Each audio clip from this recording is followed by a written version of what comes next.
Good afternoon विद्यार्थी मित्रांनो, आपण इयत्ता 12वी अर्थशास्त्र विषयाचं तिसरं जे प्रकरण आहे, या प्रकरणाचा आपण विचार करतोय. त्या प्रकरणाचं नाव आहे मागणीचे विश्लेषण. विद्यार्थी मित्रांनो, आपण मागणी म्हणजे काय,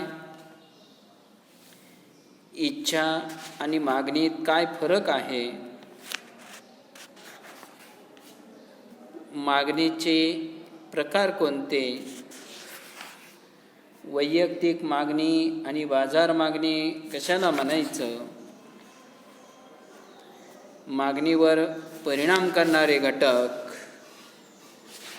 आणि मागणीचा नियम आपण अभ्यासलेला आहे. मागणी नियमाची मांडणी डॉक्टर मार्शल यांनी केली. सर्वसाधारणपणे वस्तूची किंमत कमी असते तेव्हा मागणी वाढते,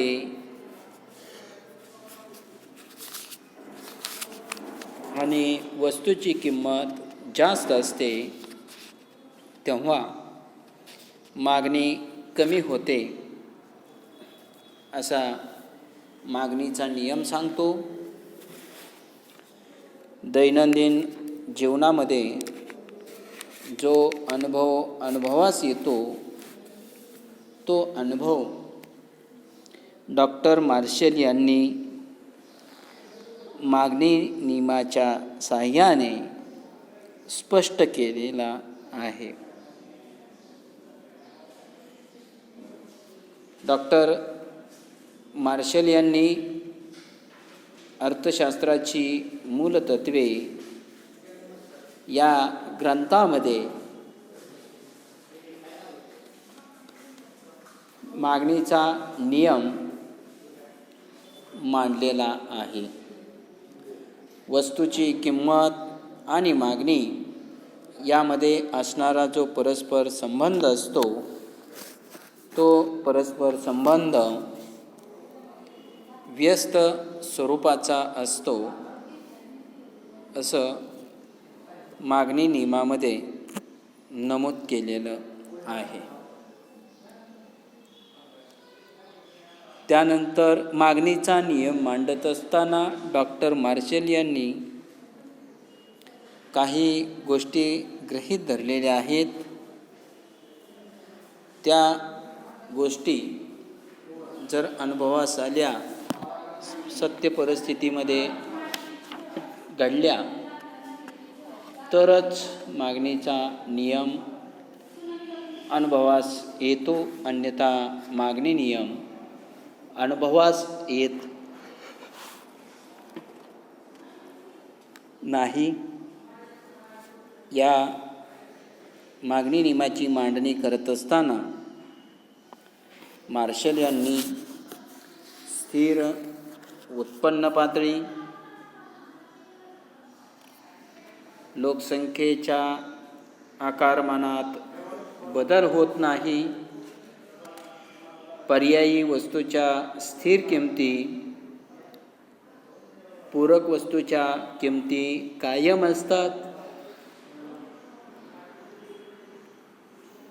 भविष्यकाळ किंमत बदलाची अपेक्षा नाही, ग्राहकांच्या आवडीनिवडी, सवयी, फॅशन इत्यादीमध्ये कोणत्याही प्रकारचा बदल होत नाही, अशी वेगवेगळ्या गृहीतक विचारात घेऊन सिद्धांताची मांडणी केलेली आहे. हा सिद्धांत डॉक्टर मार्शल यांनी अचूकपणे मांडला असला तरी या नियमाला काही अपवाद त्या ठिकाणी सांगितलेले आहेत.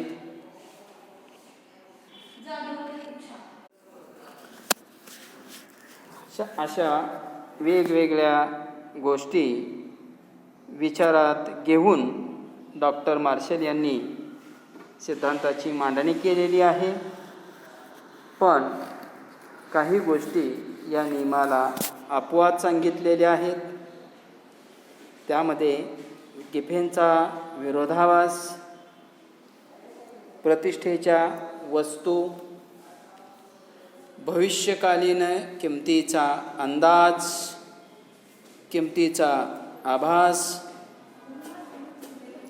अज्ञान, सवयीच्या वस्तू असे वेगवेगळे अपवाद या ठिकाणी या नियमासाठी सांगितलेले आहेत. अशा अपवादाच्या बाबतीत हा जो नियम आहे हा नियम अनुभवास येत नाही. त्यानंतर विद्यार्थी मित्रांनो, पुढचा जो भाग आहे तो भाग म्हणजे मागणीतील विचलन. आता मागणीतील विचलन कशाला म्हणायचं? जेव्हा इतर परिस्थितीत कोणताही बदल न होता वस्तूच्या किमतीत बदल झाल्यामुळे मागणीत जे चढउतार होतात त्या चढउतारास मागणीतील विचलन असे म्हणतात. आता मागणीतील जे विचलन असते या विचलनाचे पुढील 2 प्रकार त्या ठिकाणी सांगितले आहेत.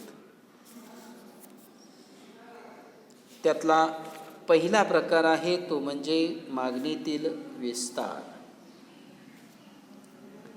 त्यालाच प्रसरण असेही म्हणतात.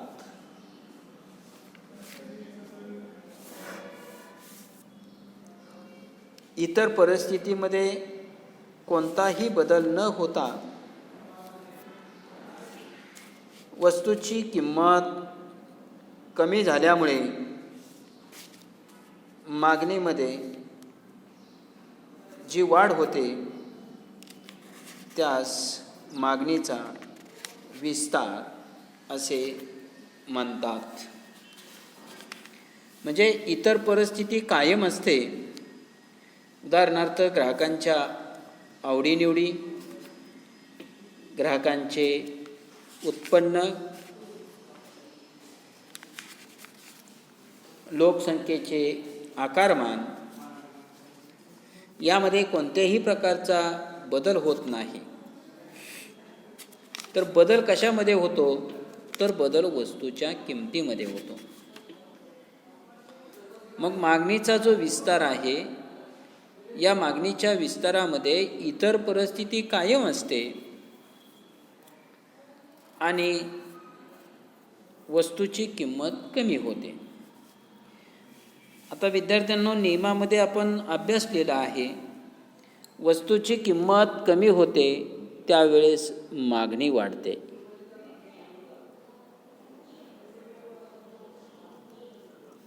आणि वस्तूची किंमत जेव्हा वाढते त्यावेळेस मागणी कमी होते. मग वस्तूच्या किमतीमध्ये घट होते आणि मागणी जेव्हा वाढते तेव्हा त्यास मागणीचा विस्तार असे म्हणतात. म्हणजे आपल्याला मागणीच्या विस्ताराची व्याख्या सांगताना काय म्हणता येईल की इतर परिस्थिती कायम असताना वस्तूची किंमत कमी झाल्यामुळे मागणीत जी वाढ होते त्यास मागणीचा विस्तार असे म्हणतात. आता मागणीचा जो विस्तार आहे तो विस्तार मूळ मागणी वक्रावर उजव्या बाजूला आपणाला दर्शवता येतो. पुस्तकामध्ये आकृती क्रमांक 3.7 आहे पहा. त्या आकृतीमध्ये मागणीचा विस्तार त्या ठिकाणी दर्शवलेला आहे. अ आणि क्ष अक्षावर वस्तूची मागणी दर्शवलेली आहे आणि अ य अक्षावर वस्तूची किंमत दर्शवलेली आहे.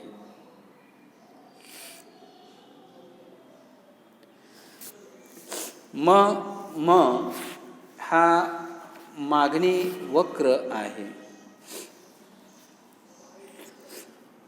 वस्तूची किंमत अ क एवढी असताना मागणी अ ब एवढ्या नगास केली जाते. वस्तूची किंमत क पासून क1 पर्यंत कमी होते तेव्हा मागणी ब पासून ब1 पर्यंत वाढते. मागणी वक्र एकच आहे पहा. अ क किंमत असताना ही किंमत रेषा म या मागणी वक्राला स या ठिकाणी स्पर्श करते आणि मागणी वक्राला ज्या ठिकाणी स्पर्श किंमत रेषा करते तिथून क्ष अक्षावरती लंब टाकला की आपणाला मागणीचं परिमाण त्या ठिकाणी स्पष्ट होतं.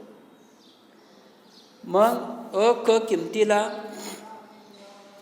म या मागणी वक्र स या ठिकाणी स्पर्श करतो आणि स बिंदूपासून क्ष अक्षावरती लंब टाकल्यानंतर मागणी अ ब एवढी निश्चित होते. वस्तूची किंमत क पासून क1 पर्यंत कमी होते. क1 या ठिकाणी बाण दाखवलेला आहे पहा खालच्या दिशेनं. म्हणजेच इथं काय दर्शवतं, किंमत क पासून क1 पर्यंत कमी झालेली आहे आणि वस्तूची किंमत क पासून क1 पर्यंत कमी झाली तेव्हा मागणी वक्रास किंमत रेषे स1 या ठिकाणी स्पर्श करते आणि स1 या स्पर्शबिंदूपासून क्ष अक्षावरती लंब टाकला की मागणीचं परिमाण त्या ठिकाणी निश्चित होतं. म्हणून मागणी ब पासून ब1 पर्यंत जी वाढते त्यास मागणीचा विस्तार असे म्हणतात. त्यानंतर पुढं आहे मागणीचा संकोच. आता मागणीचा संकोच काय दर्शवतो, त्यालाच आकुंचन असंही म्हटलं जातं. इतर परिस्थितीत कोणताही बदल होत नाही, पण इतर परिस्थितीमध्ये बदल न होता किमतीमध्ये बदल होतो. वस्तूची किंमत क पासून क1 पर्यंत वाढते तेव्हा मागणी ब पासून ब1 पर्यंत कमी होते. हा मागणीचा संकोच दर्शवतो. म्हणून मागणीच्या संकोचची आपणाला व्याख्या सांगताना अशी सांगता येईल, इतर परिस्थिती कायम असताना वस्तूच्या किमतीत वाढ झाल्यामुळे मागणीत जी घट होते त्यास मागणीचा संकोच असे म्हणतात. वस्तूच्या किमतीत घट झाल्यामुळे मागणीचा संकोच न होता मागणीचा विस्तार होतो. पण वस्तूच्या किमतीत वाढ झाल्यामुळे मात्र मागणीचा संकोच त्या ठिकाणी झालेला दिसून येतो. आता मागणीचा संकोच घडत असताना इतर परिस्थितीमध्ये मात्र अजिबात बदल होत नाही. म्हणजे ग्राहकांच्या आवडीनिवडी कायम राहतात, उपभोक्त्याचे उत्पन्न कायम राहते, लोकसंख्येचे आकारमान कायम राहते, मात्र वस्तूच्या किमतीत वाढ होते. आणि वस्तूच्या किमतीत जेव्हा वाढ होते तेव्हा मागणी कमी होते. ही जी मागणीमध्ये घट होते त्याला मागणीचा संकोच असे म्हणतात.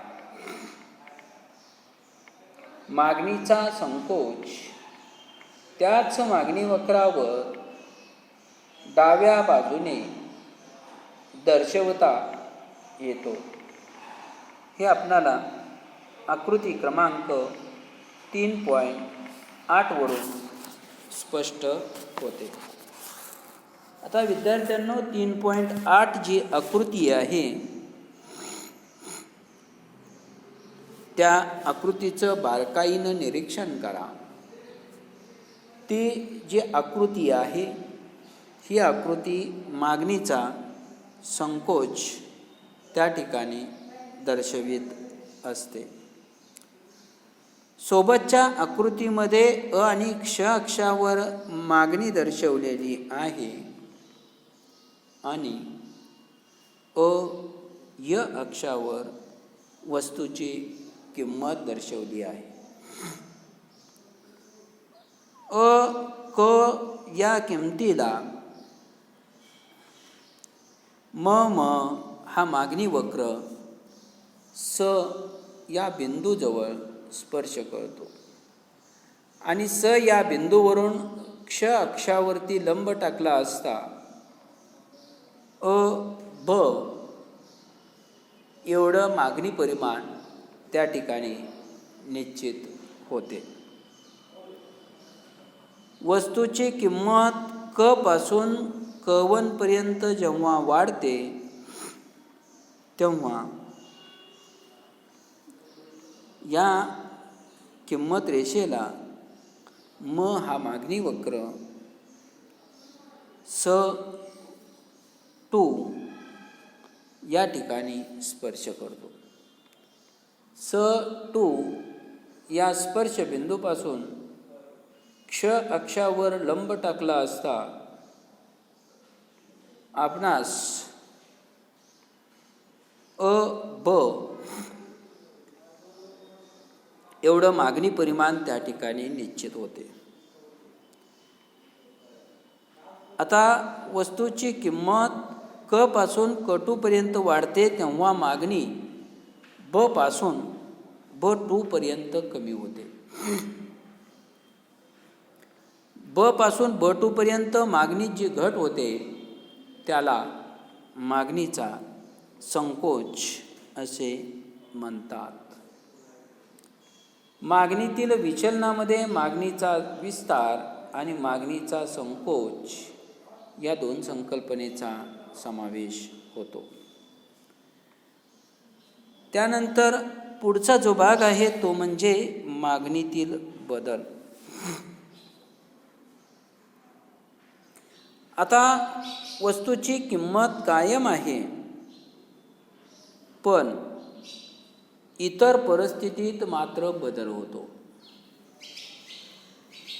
वस्तूची किंमत कायम असताना इतर परिस्थितीमध्ये जेव्हा बदल होतो मग तो बदल चांगला असेल किंवा तो बदल वाईट असेल. इतर परिस्थिती कायम असताना वस्तूची जी किंमत आहे इतर परिस्थितीत कायम असताना इतर परिस्थितीत जो बदल होतो त्या बदलामुळे मागणीमध्ये जे चढ उतार होतात त्याला मागणीचा संकोच आणि मागणीचा विस्तार असं म्हणतात. पण वस्तूची किंमत कायम असताना इतर परिस्थितीमध्ये चांगला आणि जेव्हा वाईट बदल होतो तेव्हा मागणीमध्ये जे चढ उतार होतात त्या चढ उताराला मागणीची वृद्धी, त्यालाच वाढ, आणि मागणीचा ऱ्हास त्यालाच घट असे संबोधले जाते. आता मागणीतील वृद्धी आणि मागणीतील ऱ्हास म्हणजे वस्तूची किंमत स्थिर असते आणि इतर परिस्थितीमध्ये चांगले आणि वाईट बदल होतात, तेव्हा मागणीमध्ये जो बदल होतो त्यास मागणीतील बदल असे संबोधले जाते. या मागणीतील बदल जे असतात ते बदल दोन प्रकारचे असतात. हे आमचं विज्ञान शाखा नाही हो सर, ही आमची कला शाखा आहे. मागणीमध्ये जे बदल असतात ते बदल दोन प्रकारचे होतात. त्यातला बदल पहिला आहे तो म्हणजे मागणीतील वृद्धी, आणि दुसरा आहे तो म्हणजे मागणीतील ऱ्हास. आता मागणीतील वृद्धी त्यालाच मागणीतील वाढ असंही म्हणतात. आता मागणीतील वृद्धी म्हणजे नेमकं काय, तर वस्तूची किंमत स्थिर असताना इतर परिस्थितीमध्ये ज्या वेळेस चांगला बदल होतो त्यालाच आपण अनुकूल बदल असं म्हणूयात. असा जो अनुकूल बदल होतो त्यामुळे मागणीत जी वाढ होते त्यास मागणीतील वृद्धी असे म्हणतात. मागणीतील वृद्धी जी असते ही वृद्धी इतर परिस्थितीत जेव्हा चांगला बदल घडून येतो, इतर परिस्थितीत चांगला बदल घडून येतो याचा अर्थ ग्राहकांच्या आवडीनिवडीमध्ये चांगला बदल घडून येतो, उपभोक्त्याचे उत्पन्न वाढते, नैसर्गिक परिस्थितीत चांगला बदल घडून येतो, तेव्हा मागणीत जी वाढ होते त्यास मागणीतील वृद्धी असे म्हणतात. त्यालाच काय म्हणायचं, मागणीतील वृद्धी असं म्हणायचं. आलं लक्षात? त्यानंतर मागणीतील वृद्धी जी असते ही वृद्धी मूळ मागणी वक्रावर न दाखवता नवीन मागणी वक्रावर दाखवावी लागते. मागणीची वृद्धी जी आहे ही वृद्धी मूळ मागणी वक्रावर न दाखवता उजव्या बाजूला नवीन मागणी वक्र तयार होतो आणि त्या मागणी वक्रावर मागणीची वृद्धी त्या ठिकाणी दाखवता येते. आता मागणीच्या वृद्धीची जी आकृती आहे ती पुस्तकामध्ये 3.9 ही आकृती त्या ठिकाणी आहे. आता मागणीची वृद्धी, तर मागणीच्या वृद्धीची जी आकृती आहे ही आकृती आपणाला त्या ठिकाणी विचारात घ्यायची आहे. 1 मिनिट विद्यार्थ्यांनो, स्क्रीनवर जरा अडचण येते. मागणीची वृद्धी,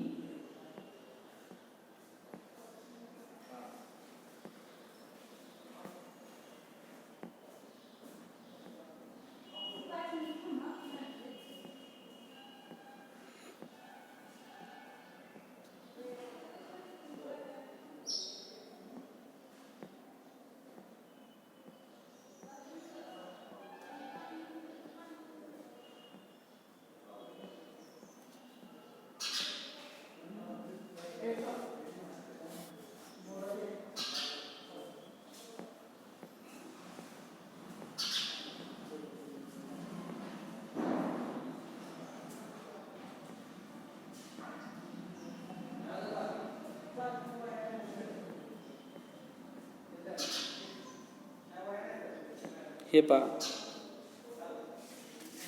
मागणीची वृद्धी. आता सोबतच्या आकृती नंबर 3.9 पहा. त्या आकृतीमध्ये अ आणि क्ष अक्षावर वस्तूची मागणी दर्शवलेली आहे आणि य अक्षावर वस्तूची किंमत दर्शवलेली आहे. वस्तूची किंमत क ही कायम आहे पहा.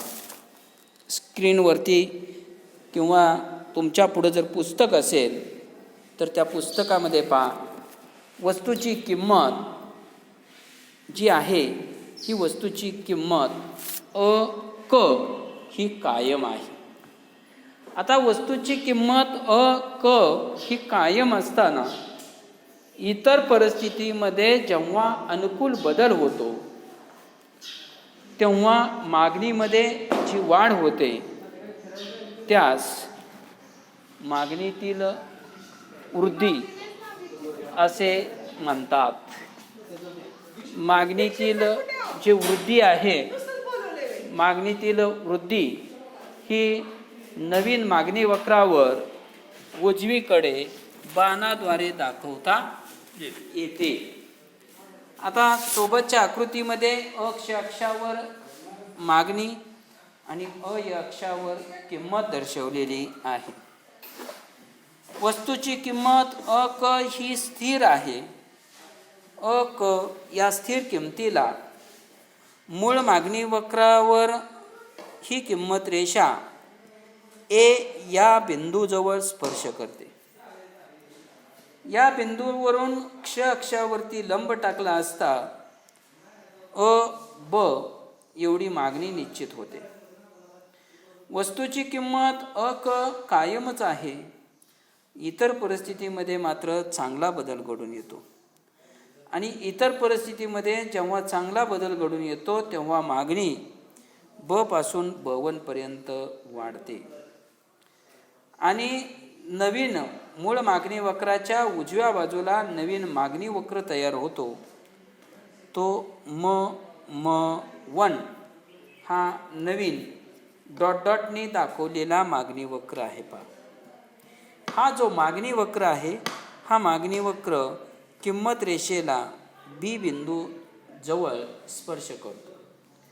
बी बिंदू जवळ स्पर्श केल्यानंतर त्या स्पर्श बिंदूपासून क्ष अक्षावरती लंब टाकला असता मागणीचं जे परिमाण आहे ते परिमाण निश्चित होतं. ही मागणी ब पासून ब1 पर्यंत वाढते. यालाच मागणीतील वृद्धी असे म्हणतात. त्यानंतर पुढचा जो आहे तो म्हणजे मागणीतील ऱ्हास, त्यालाच घट असे म्हणतात. इतर परिस्थितीमध्ये जेव्हा वाईट बदल होतो त्याला आपण प्रतिकूल बदल म्हणू. तो बदल जेव्हा होतो तेव्हा मागणीमध्ये जी घट होते त्यास मागणीतील घट असे म्हटलं जातं. म्हणजे वस्तूची किंमत कायम असताना इतर परिस्थितीत जेव्हा प्रतिकूल बदल होतो याचा अर्थ ग्राहकांच्या आवडीनिवडीमध्ये वाईट बदल होतो. ग्राहकांचे उत्पन्न कमी होते. ग्राहकांच्या आवडीनिवडीमध्ये वाईट बदल होतो. हा जो वाईट बदल आहे या बदलामुळं मागणीमध्ये जी घट होते त्याला मागणीचा ऱ्हास असे म्हणतात. आणि मागणीचा जो ऱ्हास आहे तो ऱ्हास इतर परिस्थितीमध्ये वाईट बदल झाल्यामुळे घडून येतो. मात्र वस्तूच्या किमतीमध्ये कोणताही बदल होत नाही. वस्तूची किंमत क ही कायम त्या ठिकाणी असते. आता मागणीचा जो ऱ्हास आहे तो मागणीचा ऱ्हास आपणाला पुस्तकामध्ये आकृती क्रमांक 3.10 मध्ये दर्शवता येतो. आकृती क्रमांक 3.10 मध्ये अ आणि क्ष अक्षावरती वस्तूची मागणी आणि अ आणि य अक्षावर वस्तूची किंमत दर्शवलेली आहे. अ क या स्थिर किमतीला जेव्हा म हा मूळ मागणी वक्र ए या बिंदू जवळ स्पर्श करतो आणि या बिंदूवरून क्ष अक्षावरती लंब टाकला असता वस्तूचं मागणी परिमाण अ ब एवढं निश्चित होतं. वस्तूची किंमत अ क ही कायम असताना इतर परिस्थितीमध्ये जेव्हा वाईट बदल होतो तेव्हा मूळ मागणी वक्राच्या डावीकडे नवीन मागणी वक्र तयार होतो. हा मागणी वक्र म2 हा नवीन मागणी वक्र त्या ठिकाणी दाखवता येतो. या मागणी वक्राला अ क ही किंमत रेषा बी बिंदूजवळ स्पर्श करते. या बिंदूवरून क्ष अक्षावरती लंब टाकला असता मागणी परिमाण ब पासून B2 पर्यंत कमी होते. हे जे मागणीचं परिमाण ब पासून B2 पर्यंत जे कमी होतं त्यालाच मागणीतील घट असे म्हणतात. तर आजच्या व्हिडिओमध्ये आपण मागणीतील विचलन आणि मागणीतील बदल या बाबींचा विचार आपण केलेला आहे. मागणीतील जे विचलन आहे हे विचलन इतर परिस्थिती कायम असताना वस्तूच्या किमतीत चढ उतार झाल्यामुळे मागणीतील विचलन होत असते. मागणीतील विचलन हे 2 प्रकारचे असते. तो म्हणजे मागणीचा विस्तार आणि मागणीचा संकोच. इतर परिस्थिती कायम असताना जेव्हा वस्तूची किंमत कमी होते तेव्हा मागणीमध्ये जी वाढ होते त्याला मागणीचा विस्तार असे म्हणतात. आणि इतर परिस्थिती कायम असताना वस्तूची किंमत वाढल्यामुळे मागणीत जी घट होते त्याला मागणीचा संकोच असे म्हणतात. मागणीचा विस्तार आणि मागणीचा संकोच हा एकाच मागणी वक्रावर डाव्या किंवा उजव्या दिशेनं त्या ठिकाणी दाखवता येतो. त्यानंतर मागणीतील बदल आपण पाहिला. वस्तूची किंमत कायम असताना इतर परिस्थितीमध्ये जेव्हा चांगले आणि वाईट बदल होतात तेव्हा मागणीत जे चढ उतार होतात त्यास मागणीतील बदल असे म्हणतात. मागणीतील जे बदल आहेत हे बदल पुढील 2 प्रकारचे असतात. ते बदल म्हणजे मागणीची वृद्धी आणि मागणीचा ह्रास. इतर परिस्थितीमध्ये जेव्हा चांगले बदल होतात आणि वस्तूची किंमत कायम राहते तेव्हा मागणीत जी वाढ होते त्यास मागणीची वृद्धी असे म्हणतात. आणि वस्तूची किंमत कायम असताना इतर परिस्थितीमध्ये जेव्हा वाईट बदल होतात तेव्हा मागणीत जी घट होते त्याला मागणीचा ह्रास असे म्हणतात. मागणीचा ह्रास आणि मागणीची वृद्धी ही नवीन मागणी वक्रावर डावीकडे आणि उजवीकडे त्या ठिकाणी दर्शविता येतात. अशा पद्धतीनं आज आपण व्हिडिओमध्ये मागणीतील विचलन आणि मागणीतील बदल हा भाग आपण पाहिलेला आहे. यानंतर हे जे तिसरं प्रकरणामधील जो अ भाग आहे तो भाग या ठिकाणी संपलेला आहे. आता तिसऱ्या प्रकरणातील जो ब भाग आहे तो म्हणजे मागणीची लवचिकता. तो आपण पुढच्या व्हिडिओमध्ये विचारात घेऊया. विद्यार्थ्यांनो, कोरोनाचा वाढता प्रादुर्भाव पाहता घरीच थांबा, मास्कचा वापर करा, सॅनिटायझर वापरा, स्वच्छ साबणाने हात धुवा आणि घरीच राहणं पसंत करा. गरजेपुरतं बाहेर पडा आणि स्वच्छ साबणाने हात धुत चला की जेणेकरून आपणास कोरोनाला चांगल्या पद्धतीनं तोंड देता येईल. तर आज आपण या ठिकाणी थांबूयात.